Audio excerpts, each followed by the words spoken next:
voilà, bonjour, bonsoir, ça dépend de l'heure à laquelle vous nous suivez. Chers amis téléspectateurs, partout où vous êtes, je vous souhaite bienvenue dans cette émission. Aujourd'hui, c'est vraiment un point de presse de notre pasteur Olivier Témétémé de l'église Centre d'intercession Rehoboth qui se situe dans la commune de Lemba sur l'avenue Saint-Luc numéro 40. Merci déjà parce que vous êtes très nombreux en ce moment pour nous suivre. Merci surtout pour la confiance que vous nous faites. Et moi, Betty Massemo, je suis là rien que pour vous servir. Avant d'entrer dans le bain de notre point de presse, parce que Pasteur Olivier est face aux journalistes. Pasteur Olivier Témétémé de l'église Rehoboth face aux journalistes. Moi, je suis Betty Massemo, vous le savez déjà, journaliste de Promo Télévision et journaliste aussi de télévision, donc d'une chaîne de la place.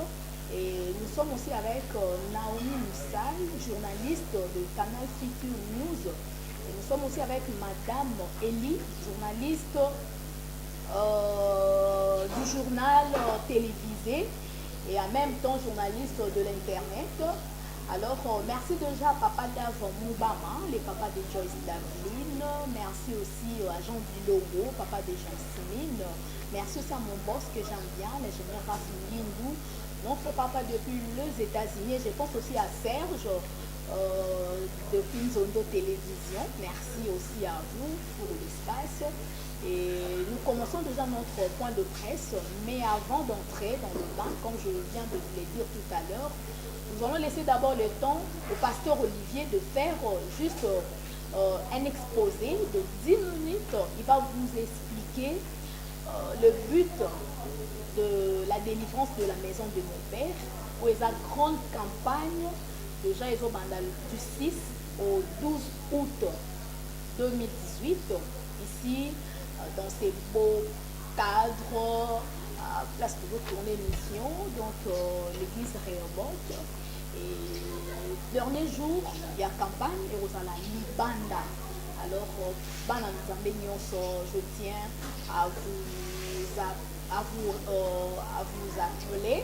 Donc, venez vraiment nombreux. Parce que vous allez vraiment épater avec l'onction de l'homme de Dieu, le pasteur Olivier Témétémé. Alors, je ne vais pas beaucoup parler parce que Bissot va journaliste pour le bander dans la question. Alors, pasteur Olivier, vous allez en juste pour répondre dans différentes questions au Bissot va journaliste par rapport à la délivrance de la maison de mon père pour la 8e édition. Voilà. Bonjour, pasteur Olivier. Oui, bonjour, Betty Massemo. Oui, à vous la parole, parce que tu as déjà point de presse Nabiso. Merci bien. Voilà, nous allons parler sur la délivrance de la maison de mon père. Quand on parle de la maison de mon père, en un mot, c'est la famille. Donc, on peut aussi dire la délivrance des familles.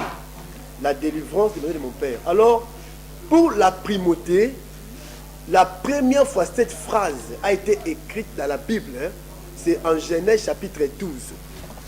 Genèse chapitre 12, du premier au deuxième verset. Là où Dieu dit à Abraham, Dieu a appelé, c'est l'appel d'Abraham. Dieu dit à Abraham, quitte ton pays, ta patrie et la maison de ton père. C'est la première fois cette phrase a été écrite dans la Bible. Donc c'est ce que nous appelons la primauté. Quitte ta patrie, ton pays, et quitte, sors. Dieu dit à Abraham de sortir de la maison de ton père. Pourquoi Dieu dit à Abraham de sortir de la maison de ton père? Si nous continuons la lecture, nous allons voir, il dit, je te bénirai, je rendrai ton nom grand, je te ferai une source de la bénédiction, et toutes les familles de la terre seront bénies en toi. Dieu parle au futur. Et Abraham avait une action de faire au présent. Quelle était l'action? De sortir. Quand Abraham sort, il rencontre la promesse de Dieu. Ici, ce n'est pas la prophétie. C'est Dieu qui parle. Puis quand on parle de la prophétie, Dieu ne prophétise pas. Dieu parle. C'est l'homme qui prophétise. La prophétie, c'est parler de la part de Dieu. C'est Dieu qui dit à Abraham, je te bénirai. Je rendrai ton nom grand. Je te ferai une source de la bénédiction et toutes les familles de la terre seront bénies en toi.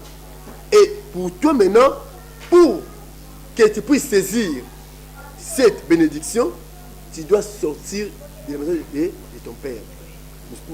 Tu as vu ce que Abraham, papa Naïe, son père, c'était Térak. Térak était idolâtre. Maintenant, nous avons Abraham, pour ne pas molayo, pour Abraham,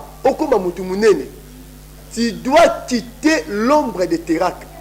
Il faut obima nanda kwa Térak. C'est là que je te bénirai. Voilà. Abraham est sorti.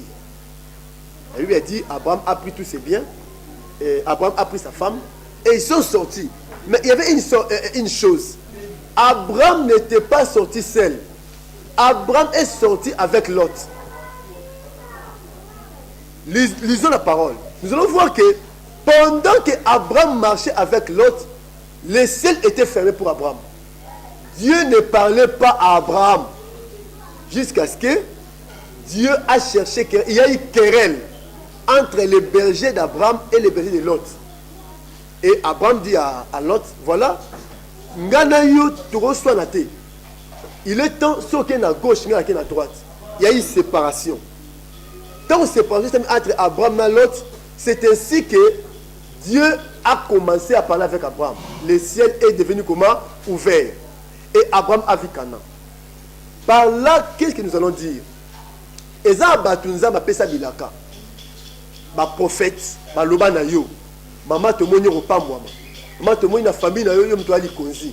Mama te moni obali, te moni boué. Tant de bonnes choses que Dieu nous a parlé. Mais il y a une chose qui nous retient. C'est la présence de l'autre. Aussi longtemps mutoazo tambola na vie. Azana l'autre, c'est que Azana représentant yanda kwa tata na ye. Dans le monde de la défense de l'Obaboué. Quand Abraham est sorti, Nanda kwa Térak. Térak était toujours avec lui. Térak, papa Abraham, c'est l'image d'un grand sorcier, d'un chef coutumier, d'un chef de famille qui contrôle la maison, qui contrôle la famille. Voilà, quand cet homme est mort, amen. Maintenant, à cause du pouvoir, mission, il y a ma vie Abraham, après son panani et pas l'autre. Aussi longtemps que Abraham a entendu l'autre, Abraham marche avec les esprits de la maison de son père. C'est pourquoi le ciel est fermé pour toi. Pourquoi? Parce que la famille, il y a des hôtels de la famille, il y a les esprits de la maison de ton père, et ils ont l'anayo. Moi, au moins, le la véritable délivrance d'Abraham commence où? Il y a eu des étapes. Premièrement, quand Abraham est sorti. Première étape à délivrance. Mais il y avait un problème. Abraham n'était pas sorti seul. Il est sorti avec l'autre. La maison de son père le suivait toujours. Quand Abraham a se séparé de l'autre, c'est ainsi qu'il y a eu la délivrance exacte qu'il y avait Abraham. Et directement, Abraham a vu la terre promise. Abraham a vu Canaan. Dans nos vies, il y a des Canaan. Canaan est cause à Kobota. Canaan est cause à Libala. Canaan est cause à voyage. Canaan est cause à Eloko Nzambe Aibiko Pesayo. Mais tu dois être délivré de la maison de ton père. Et tu dois te séparer avec l'autre. Quand tu te sépares avec l'autre, le ciel sera ouvert. Quand le ciel est fermé, le ciel devient en fer. Comme Dieu dit, ma pâte comme il bende. Nathan âgé, il a dit considérez vos voix. Comment vous vous aimez et vous ne mentionnez pas. Considérez vos voix parce que vous avez négligé la maison de Dieu. Voilà. Tant Abraham a dit l'autre, ma patrie au Kangama. Tant l'autre, le ciel est comme ouvert pour Abraham. Dans la campagne de Sala, il y aura la délivrance de la maison de mon père. Zambe en fongola lola. Pour la vie, il y a Batunyo Soboya. Longtemps, Zamba Lobino Makam. Il y a des choses, on Zamba Kolo Banayo, n'a pas prophète. Il y a des choses, n'a pas songe, n'a pas voix audible. Dieu t'a parlé individuellement. Mais vous comprenez pourquoi elle s'est maté. Je crois bien qu'il y a la présence de l'autre. on doit se séparer avec l'autre. Moutokoza abima naye abala. Physiquement, au biminda qu'on a bien dans la Sémilique numéro 40, au Bali na Brazzaville. Mais s'il y a des lois d'état famille, état mbolana yo, c'est que au bimanda kwa tirak, mais aux la l'autre. Tu dois te séparer avec l'autre. Je connais une famille, dans cette famille, bazar pour ma divorce. Il y a un esprit d'infidélité intense. Koko na ye abota maman une infidélité. Maman na ye pe aboti sœur une infidélité. Et la sœur va se prendre à fragant de lit. Na mobali mususu. Et mobali on peut cousin mobali na ye. Ne quoi azongi pa la bango, maman na adi bete li solo. Abi ngape na bota na condition. Bande kono zomo na ba papa moko yo na bota na infidélité. Ozomona ke abipe koko na yo maman botanga abota yo pe d'infidélité. Au moins que dans cette famille, la maison de leur père c'est l'infidélité. Une fois tu es libéré de l'impudicité, au bimi na papa na yo. Donc il y a des choses ils ont réclamé biso au combien physiquement mais spirituellement makambo ils ont landao. Et ce to songi na Genèse chapitre 31. Au bandama ta na 1 ti na ba 20 mais pour nous amukuse toko bandama ta na verset 18 ti na 20. To mona ke ta nzambe a ebisi Abraham et ebisi Jacob abima na ndaku ya Laban. Et divinement averti, ce n'était pas une prophétie, c'est Dieu qui a parlé. Mais quand on bima, il y avait une chose. La Bible dit, Rachel, la femme de son choix, il a dérobé les téraphimes de son père. Quand on parle de téraphimes, les téraphimes sont les dieux à domicile. Ayibi banzambe ya tata na ye abimi ndaka baboti abimi. Azokeni. Mais aoke libala abimika physiquement la poso. Mais spirituellement ati quand yanda kwa là-bas puisque tant autant ba téraphimes azotambola na ndaka papa na ye avec un esprit qui contrôle sa vie. To mona kinzela basalaki. Là-bas landi bango tina montana gala. Azoluko ba thérapie mais où sont mes dieux? Jacob abi ngaité. Là-bas a commis même kotia maboko na ba tante, atina maboko na tante ya Jacob. Atina maboko na tante ya Rachel. Atina maboko na tante ya Léa, na tante ba servante. Mutu a azui thérapie mais azate. Aïe devant Rachel, c'est comme si nous te benga na Kinshasa 6e sens. Et moi na kebilo na moso mutako zwango. Aïe devant Rachel, Rachel azui bike ko papa na ye. Atie likolo apunda avant de liango. Papa linga simbabi ne me touche pas. Oyo ekome la kabasi sans agnoso ekome linga. Donc je suis indisposé. À cause de papa naï. Oh maman oyo avandeli ba thérapie. Alors, bibliquement parlant, quand on parle de la tente de la maison revient à moto. Il dit notre corps est le temple du Saint-Esprit. Tant on là-bas azo chama boko na ba tente. Et ça image, il y a un sorcier, les chefs de famille azo chama boko na vie ya batu. Pourquoi là-bas azo la vie ya Jacob? Et ça pas maté. Parce que eloko na ye, et ça pas nani et pas moi sinaye. Satan alanda moto pas maté. Ce qui va boire quel esprit à célibat, esprit à impudicité, esprit à chômage, l'ennemi va te suivre. Il y aura des esprits et va nous contrôler kolanda vie na yo pour exécuter ma loi établie dans la famille. Dans ce moment, et pourquoi tu commis là-bas, azo chama boko na ba tante. Tante vient moto. Oui ma sœur, aime sous Hollande de après de pression. Tant de diables azo chama boko na vie na yo. Tant de maladies aussi la maladie héréditaire. Et bandi na papa, et y na bana, et na ba koko. Une malédiction générationnelle. La famille wana batu nyoso babe la maladie wana. C'est ça la maison de ton père. Ndakwa papa na yo et imposani na vie na yo. Et obima pa na bino obima na nini. Esprit nini ezolanda yo pour ezongisa yo na papa na yo. J'ai prêché na crise matinale na Ésaïe 42 22. La Bible dit c'est un peuple pillé. C'est un peuple dépouillé et enchaîné dans des cachots, dans des casernes.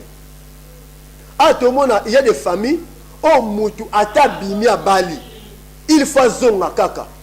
On doit d'abord commencer par te piller, te voler, t'enchaîner, Après t'enchaîner, tu as ta caserne. Or, quand on parle de caserne, la caserne, c'est la maison de ton père. Papa, oyo, azena ndara baboti. Abimi, akomo foute là, na monga fula. Ba piller musala, ba longole musala. Après que le musala ba enchaîner, mbongo foute ndaku, ezate, ne papa azongi wapi, ndara famille. Ndara famille zanini, caserne. L'ennemi d'abord, pour ailler ba kozongi sayo, ndara papa na yo, il va d'abord commencer par te piller. Alors longole musala, au coin na ba faire.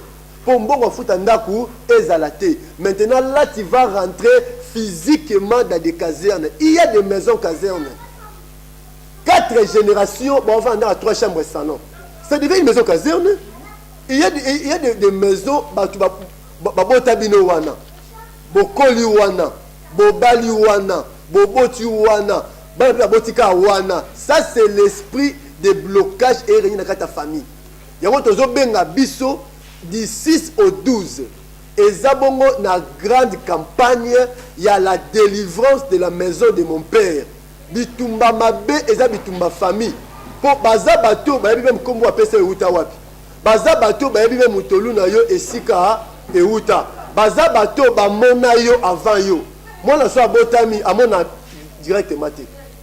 Moi na so abotami, monsieur mona te, mais bango ba moni yo, ne longino ba yebi déjà. Voilà, tu y as affaire avec la maison de ton père. Donc je dis ça ndeko moko yo ozako sala musala ekufi. Maintenant nous olandangawa mbongo futa ndako eza susté. Déjà comment les voies et moyens ozonga na ndako obalaka. Voilà la maison de ton père te réclame. C'est comme là-bas à ça qui 3 jours de marche à Zolanda Jacob. Quel esprit te poursuit? Mutu avant bakangaye. Spirituellement tout commence par des songes. Il y aura un esprit de poursuite. Ceux qui n'ont pas au lali, au l'autre souvent batu bazo landa yo. Attention avec ta vie. Ta vie est réclamée dans le monde des ténèbres. Bato bon lando wala so bazui yo, on va te piller. On va te déposséder tous tes biens. Voilà Pierre ton bakangiye. Pierre balongolier manteau. Pierre babotolier ceinture. Pierre babotolier ma papa bachira ta cachot. Au moins quand un ange quand l'église priait, Dieu a envoyé son ange. Ange a dit ici Pierre, reprends ton manteau, reprends ta ceinture et reprends tes sandales. L'ennemi, ceux qui alignent Achamutu, alignent Achamutu dans la maison de son père, la première des choses, il va d'abord commencer par te piller. Ceux qui va piller, yo, non au monde, tout le monde a même out. Si vous avez moïbi, vous avez ceinture. Balongolier sapatu, balongolier pantalon, atina kaputula. Nde batie wapi na kati ya boloko. Voilà le Seigneur, sona bandoto na yo. Olo tabatu ba olanda yo, c'est que la maison de ton père te poursuit.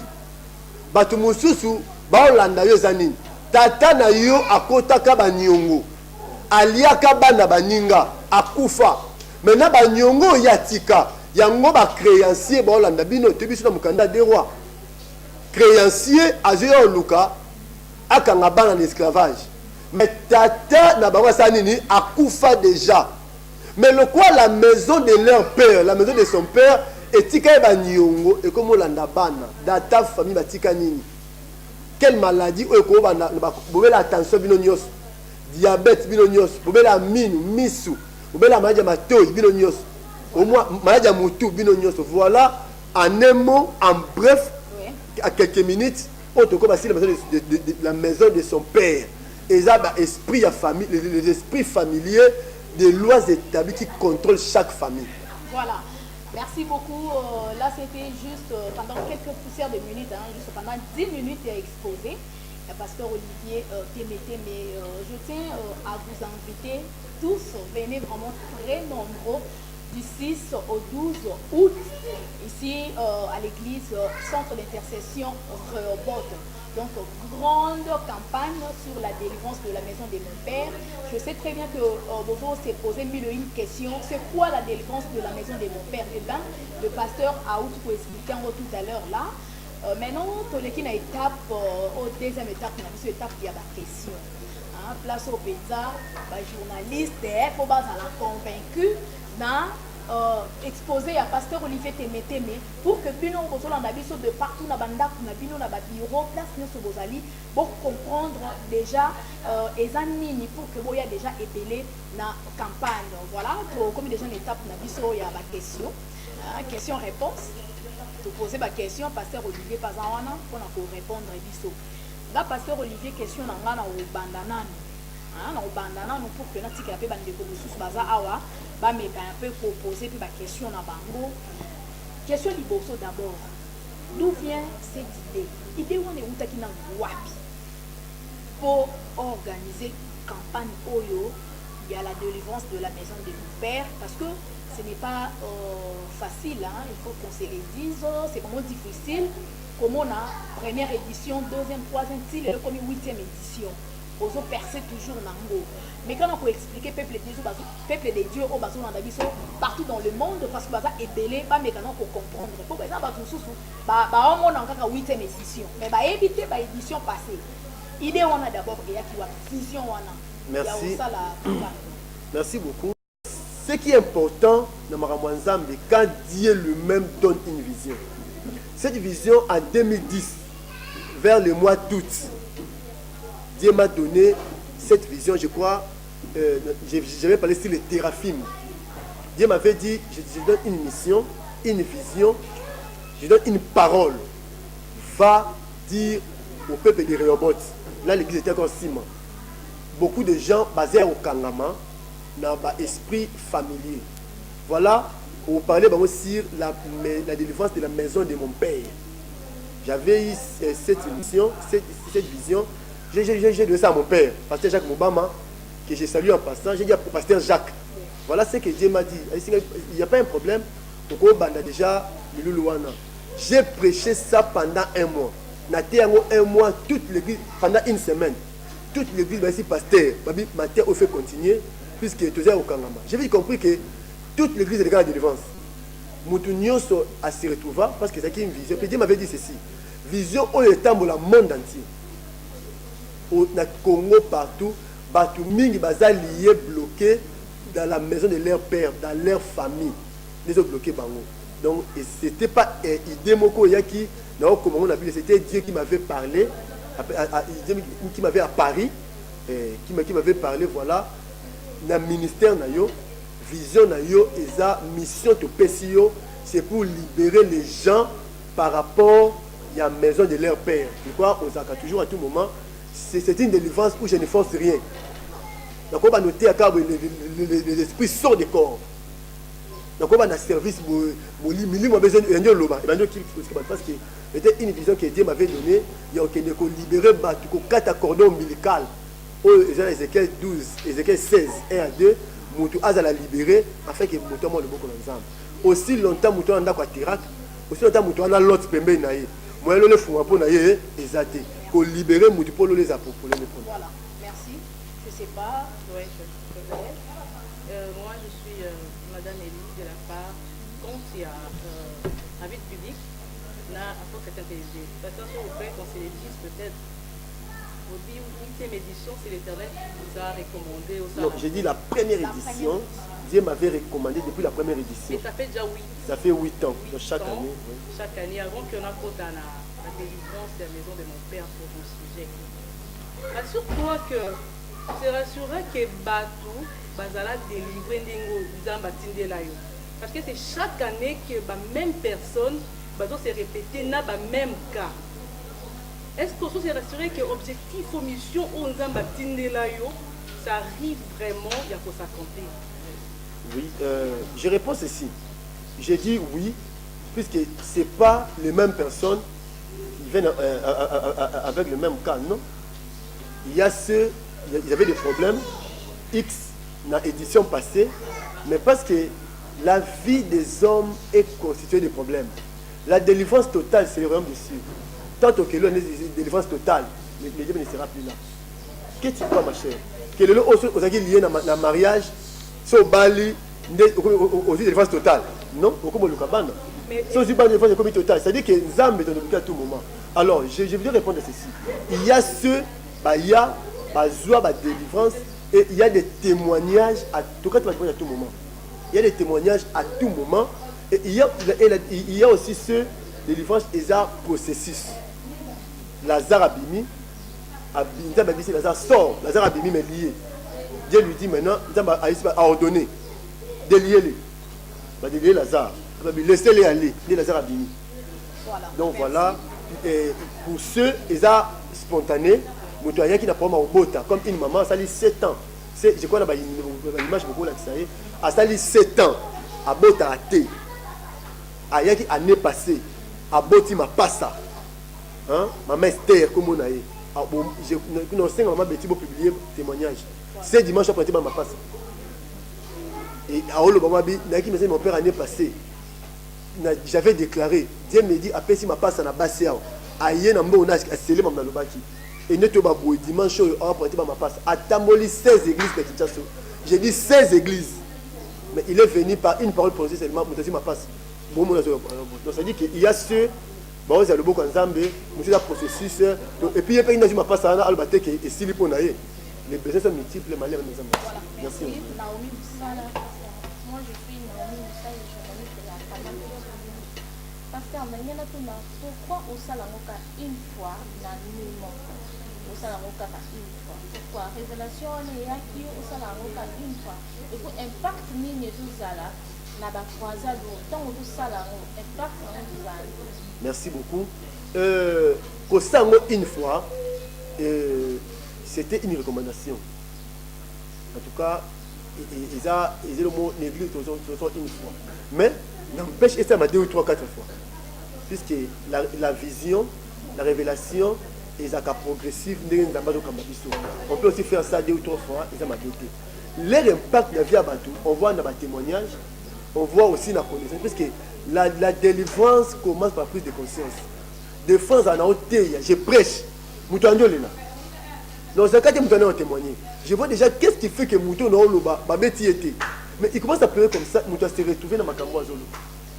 Et Batou, Baza Penza libéré, na banda kwa tata na bango. Il y a ce Moutou, avant 10 ans, mais l'année passée, par la grâce de Dieu, c'est que Moutandio a venu. Il y a ce na famille na bango, donc Libala Oezalaté, il y a une sœur. Même il y a un homme de Dieu ici, le frère Paul Yema, je peux me citer son nom.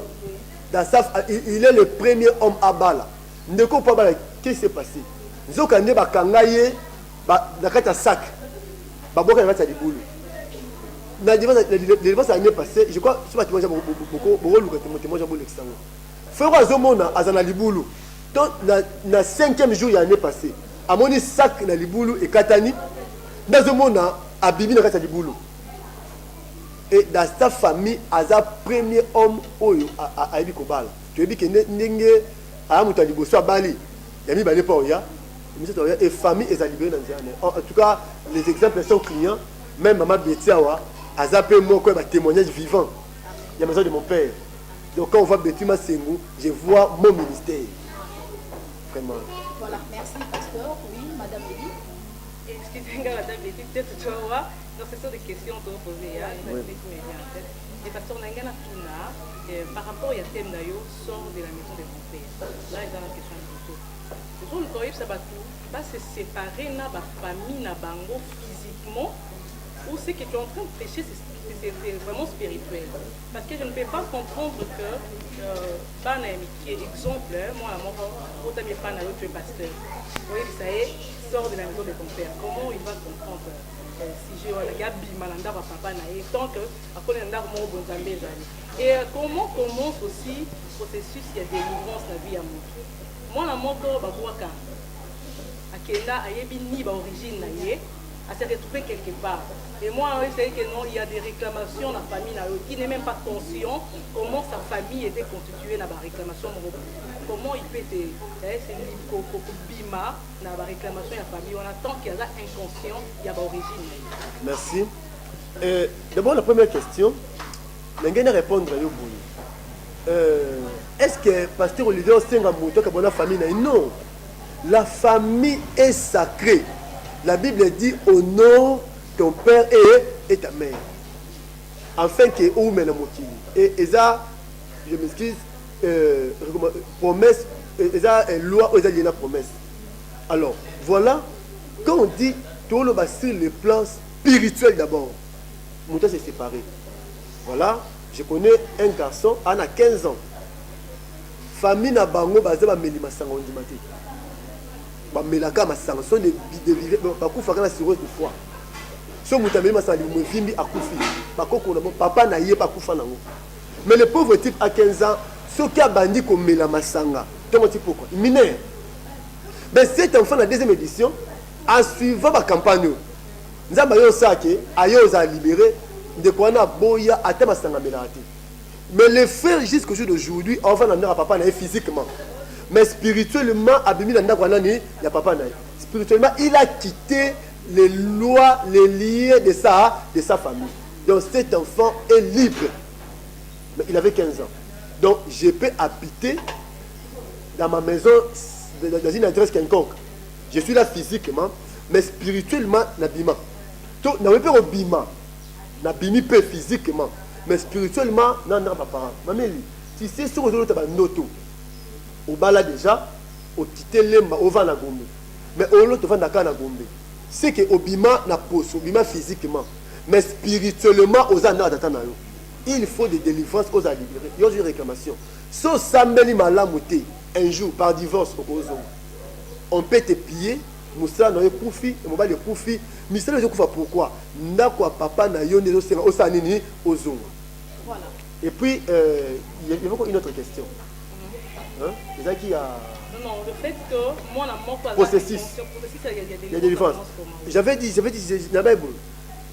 premier processus de délivrance, c'est en recevant Jésus-Christ comme Seigneur et Sauveur. C'est déjà libéré, délivré par la position. C'est déjà libre. Déjà passé de la ténèbre à la lumière. Mais est-ce qu'il y a un thé? Sinon, moi, au père, il m'a expliqué le Cameroun.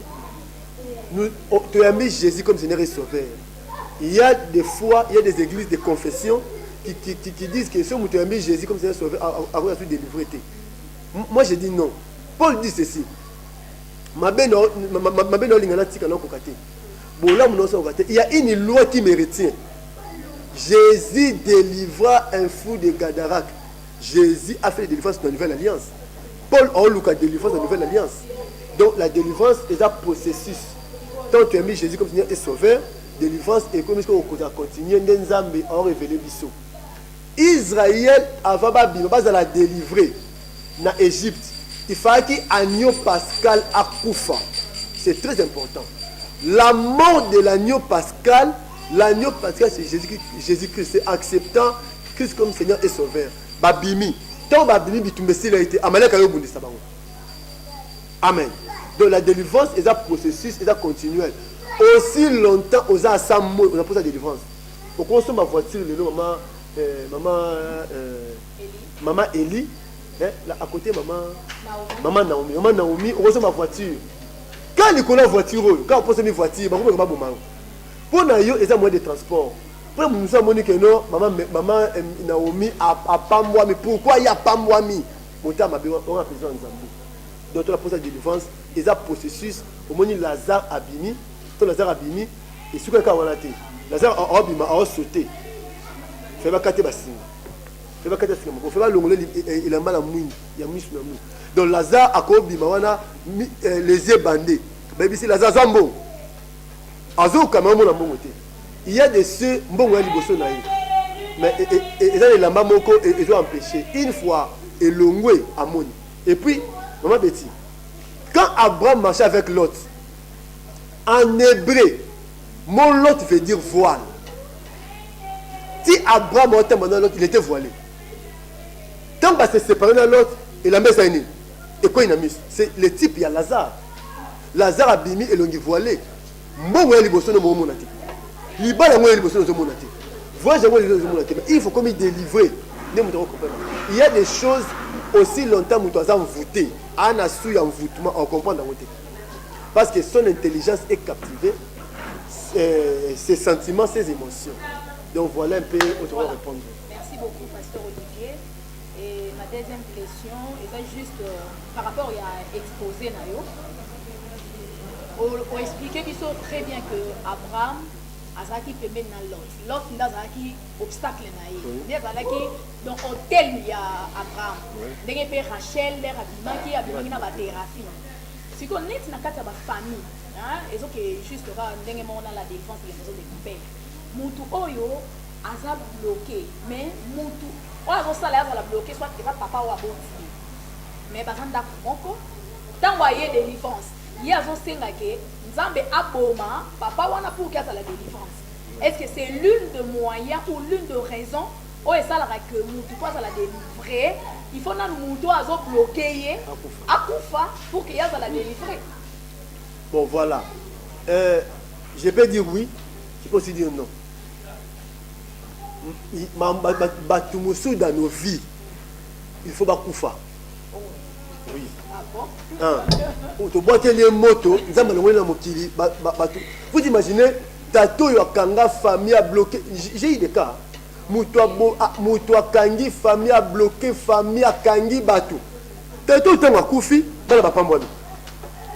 Mais ce qu'on ne peut jamais conseiller, le combat spirituel. Moutou Azouambeli, on va pas naïe, on a Osumuki. Makila, papa, nous l'avons poison, ça c'est contre la parole de Dieu. Tu continues na moto na nzambe tumba misala mabe. Et nzambe la souveraineté na ya monique papa ofa kufa. Et puis tu toti na moto, tu senga volonté nzambe. Tu continues papa on peut moto nzamba boya kufa kufa te. Mais oui, entre la main de Dieu, la Bible a dit il y a la clé de mort et de séjour de mort. Décision sous confier à moto, azala sorcier ou chrétien et dépendant nzambe. Tata na yo à cause d'Andoki, à comme le mari de nuit, au tindele pe moto, son zababi au kufa pété. Mais si Dieu dit que papa au fa kufa, pour la base à libérer, Dieu est souverain. Zambe non, attends, tu n'as monté boma, tout dépend de Dieu. Et ça c'est le fait de Dieu qui descend. Si nous mari papa on a 5 ans, Dieu est souverain. Mais nous n'avons pas que ça là. Papa n'a pas confité. Moi n'a pas commis libéré, moi n'a pas nzamba bonisi. Donc tout dépend de Dieu.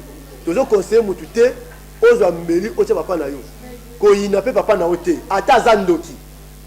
La grâce nous dit si mon goût azangili pasani pesayo celui tata na ataza misama bete adem to bundisa yo so azabo lumbu sombe lamba pesaye la main qui donne est supérieure par rapport à la main qui reçoit. C'est ça notre credo, c'est que c'est les enseignements bantoma bateya biso.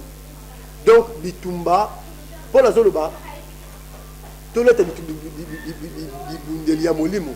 pour te tenir ferme contre les mauvais jours. Mutu a causé mauvais jours ou les causes à nos tata na yo et cause à mobali na yo mutu moi ne peut boti mais ko inaité yo bondelande molimo ka ta elongo tina moto so nzamba bomaye nzambe mo silenga yi soki yo bomiye makila na ye et c'est merci beaucoup. Je pense voilà parce que ngai personnellement na ina kuna bato bele ba vivre na ignorance au monde aka na ndaku ya papa na ye la exprimer azoni bato sikoyo sinyo la sarake musu oyo aka na ndaku ya papa na ye. Une très belle question et elle est pertinente. Premier signe au monde, d'abord quand on dit la maison de mon père, c'est pas une maison physique. Au sens strict, il y a un contexte là dessus. Et ça, la loi, l'esprit, pour contrôler la famille. Hein, maman Naomi. Vous allez voir que dans la famille X, Basi Kitoko, so bazo tambola, mbele ba beta maboko. Mais dans la famille wana atamuto bala azate. Quand vous voyez telle malédiction générationnelle, au moins que système moko imposante négative et ont régné dans la famille. Mais dans la famille, tous les 4, il y a des familles qui sont bali au botate. Sont au boti.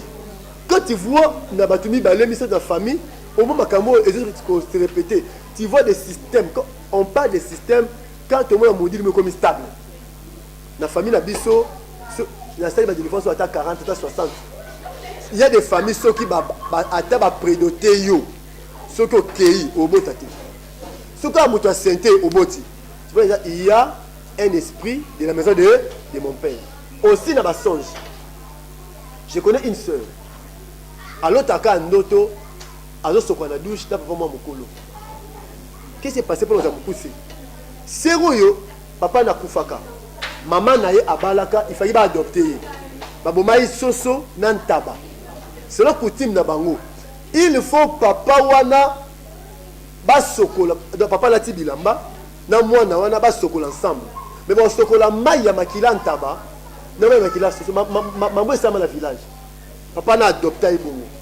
Ceux qui a joué cop mai na cantine, ya mai ya makila soso na ntaba. Donc ba joué 100 ya soso, 100 ya ntaba na mai basangisi. Ne papa oyo na mwana azo adopté. Donc quand la douche ba sokola na bilamba. Boza bolumbu te ba sokola bilamba. Papa azo sokola mai pe eko ila mwana. Ne selon leur coutume adopté mwana. Mambo esama ki sangani. Mwana yeki Kinshasa vie à passe. Na libala exact. Classe. Donc et pas tout est négatif. Est-ce que baninga ba passer ba kazi ya zwakati. Fiançailles ya tiki. Musala ba bengani. Maman je musu mais na buto à l'autre kaka soso nantaba. Soso nantaba. Maman qui n'a eu ça. Makamba sala na vie. Mukolo ye bango. Nde ayo relater que papa ou abokolo papa bota oto. Papa bota yo akufa dans 5 ans. Tande ba docteur kali. Au moni cérémonie ta wesala ba beta mbunda libanda. Vie à moni beba déjà wana. Ayo kola dans sa vie rien ne marche. Aux hommes. Mais Zambé a Dieu et puis il y a des pommes de songe. Tu ne peux jamais négliger tes songes. Au lota oza wapi wana kati. Surtout premier jour non benga papa d'Afrique moye le kate. Batu bolota boza na kati ya zamba. Olota pardon maman na fuka miyaka. Dieu m'a révélé pendant 3 jours. Qu'est-ce que cela veut dire? Mutua lotaka aova na kati ya zamba. Premier jour je vais parler sur ça. Et vous l'aksanine. Non le bango ate toya le 6 na avenue Sémique numéro 40. Toye bakote ya mutolotaka oza kati ya zamba et la kisi nini. Il y a cause de délivrance afin que vienne les libérer. À tout l'autre, il faut que zamba. Maman, na bengi na bulonza yaka. Oza libérer, na ba no oza libérer. Que Dieu vous bénisse. Merci beaucoup. Nous sommes à la fin de notre point de presse. À la fin. Time is money. S'il a une question. Une dernière question. Hein? Une dernière question parce que le temps nous fait vraiment. Oui, je réponds aussi dans 30 secondes. Voilà. Dans 30 secondes. Je vais répondre dans 30 secondes. Ok, pasteur. Comment on a évité, on a expliqué comment il y a des délivrance, c'est seulement pour un cas particulier, exemple, il y a pauvre, car un éming va les gars là-bas délivrance. Comment on peut expliquer là, tout le monde est riche, par rapport à ma famille très riche, des connaissances sont trop riches, jamais qu'on commettre cas il y a pauvreté. On peut expliquer qu'il y a pas lié. Donc, par pauvre, cas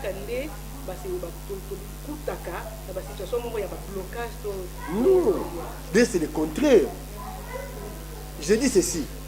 Tant que tu là, et ça n'a pas d'amour quand tu dois bien bien. Et je la biso. Tu dois bien la bonne vie. Dans leur maison, on voyait fleur le roi jardin. L'eau va koufa, viens me commander. Je connais, j'ai un jour dans le bon de la Pologne de Komoko. Je vous dis, Aza au moins à 4 équipes. Asa la un organisme moko international. Donc on va la tête. À 45 ans. Abraham Abimi, le papa, est marié, mais stérile. La Bible dit Abraham est sorti de la maison de son père avec des richesses. Nabanta, baba, même. Dans la Bible, Abraham n'était pas pauvre. Tu sais, maman Eli, Zambé a coquille au Pambola, Yoto. Il y a un peu de maman pour contenir à temps. Au cause à délivrer dans le domaine X, dans le domaine Y, nous avons ayé malem. Tout le monde est cause là, à Bali, mais côté robot, ils ont été.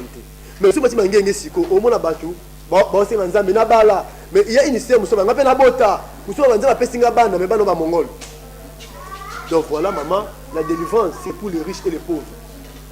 C'est pour les illettrés et les lettrés. Voilà au moins un chef du personnel. Na bureau à langue na 10 heures. Na masuba. Mais chef na masuba. J'ai vu ça dans l'entreprise à l'état sur place. Autant à commoter. Chef du personnel, bazo bimisaye ameli masanga à langue à subi na 10 heures. chef du personnel awa tata naye azali bongo bana nyonso baza bongo. Je connais un préfet,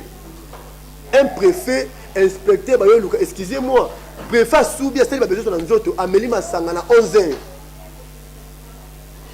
Bana na babengi bana papa pa na bureau. Papa bisi bana lobi au moins l'héritage na tikeli bino. Je vous dis bana préfet ba soula. Voilà, en tout cas, on n'a fait rien. Nous sommes obligés de boucler notre point de presse, faute du temps, parce que ma question est ébellée, mais pour reporter l'année prochaine, hein, parce que à chaque année, campagne de la délivrance de la maison de mon père et Bandoleka, pasteur Olivier, Bandoleka fait devant presse, devant biso ba journaliste, autant mécanicien courrier, pour tout n'ayant mituna oyo etali la délivrance de la maison de mon père pour na bino bolanara, boyeba ezani. Voilà, pour na lelo, pasteur Olivier, nous sommes déjà à la fin, juste un message clé, la bateau balandi biso et surtout le dernier jour, vous avez le 12 et vous avez la banda. Oui. Mais quand on peut expliquer, voilà, pourquoi jour à Souka au Tiango Banda et puis programme et Zandengeni, mais surtout pour la bande de cours, on a vu sur internet, on a déjà les bandes en Moka, ça la déjà fort, pour que Baya pour assister la campagne. Oui. Et puis, notre numéro de téléphone. Oui, mon numéro de téléphone. En tout cas, il y a plusieurs cas. Les États-Unis, l'Europe. Voilà une chose. Papa, moi, aux États-Unis, il travaille là-bas, dans l'entreprise, en tout cas, il ne gagne pas moins de 6 000 $ par mois. Il m'a dit son salaire. Qu'est-ce qui se passe? Nous connaissons la Mboka, la Côte d'Ivoire. À Tine de la Rembomoté. Papa Wana est comme Atazo conduire. Ayoka Pongi. A raté accident 9 fois. Les accidents mortels. J'ai une fille, dans le drapeau, quand la maison de mon père, dans les États-Unis. Je connais un pasteur à Kinshasa, à Songo. Tu m'as dit qu'au bon de papa Wana, j'ai aussi donné le nom de son oncle. Mais ton oncle s'appelle X. Ana Mboka, na Côte d'Ivoire. Yemutu, Azako, Kozo, Bakida, Alnyoku, Fapo, Ozana Mbongo, Sindakem. Je vous dis, à Hollandanga, papa reconnaît. Donc, au même les États-Unis, on a Poto, on a Wapi, on a Chine. Mais si la maison de ton père te réclame, tu dois prier. On te ramener ici.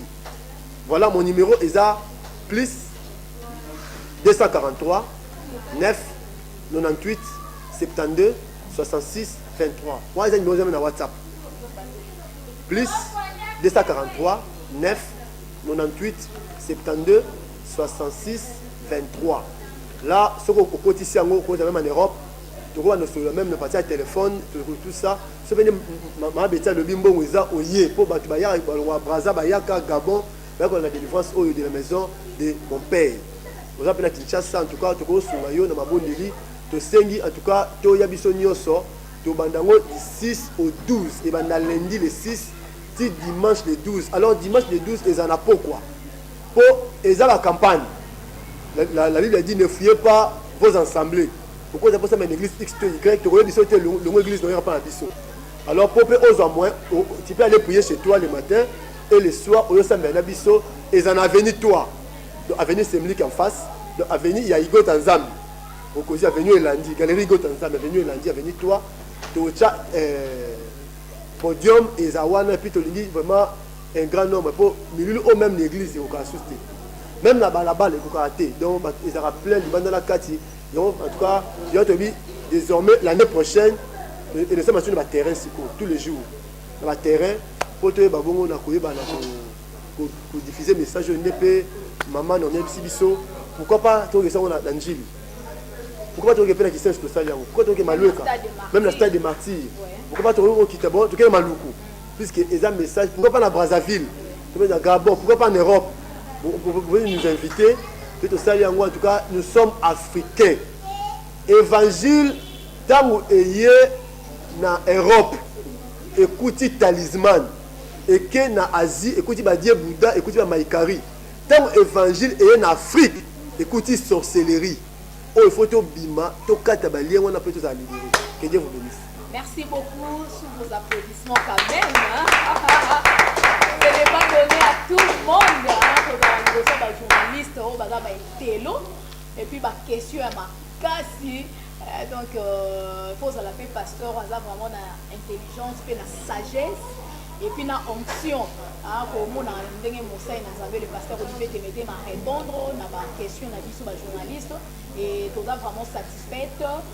Na ba question na biso totuni à répondre à biso et bino ba obolandi biso to invité bino boya ebele ato sambelaka oza musulman sambela na musulman oh sambela na soki na église de noir yaka oh sambela na kimbangiste yaka oh sambela na témoin de Jéhovah yaka église on a catholique yaka oh sambela na église de réveil na église songolo pakala yaka eza likambo yo na lobaka cette affaire nous concerne tous. Biso nyonso na ba mabota na biso toza na ba problème oyo ezosenga délivrance yo oyo ose retrouver na message au pasteur Olivier Apesi basine oyo alobeli omonaka yango ezalaka na famille na yo en tout cas kohésiter te korate rendez-vous oyo te s'il vous plaît au nom du Seigneur Jésus-Christ na invité yo yaka et puis okozala jamais déçu nzambe ya Olivier Témété akopambola yo akodélivre yo na libota na yo nde mpe adélivra biso badestina ntendu na mabota na biso. En tout cas, merci beaucoup déjà à Jean Bilongo pour les images. Merci aussi à Papa Dave Moubama. Merci aussi à mon frère journal JPT. Merci aussi à Madame Elie, à Avis du Public, Naomi Moussaï, Canal Future News. Merci aussi à moi-même, Bettina Congo Promo Télévision, Diogo Télévision aussi. Merci à mon boss que j'aime bien, l'ingénieur Rafulindou, notre papa depuis les États-Unis, Frère Joël. Merci aussi à vous. Et je bénéficie des nyonso de partout, Boya. Quant à nous, d'ici la portée du bien. On se retrouve à la prochaine. Que Dieu vous bénisse tous. Ciao.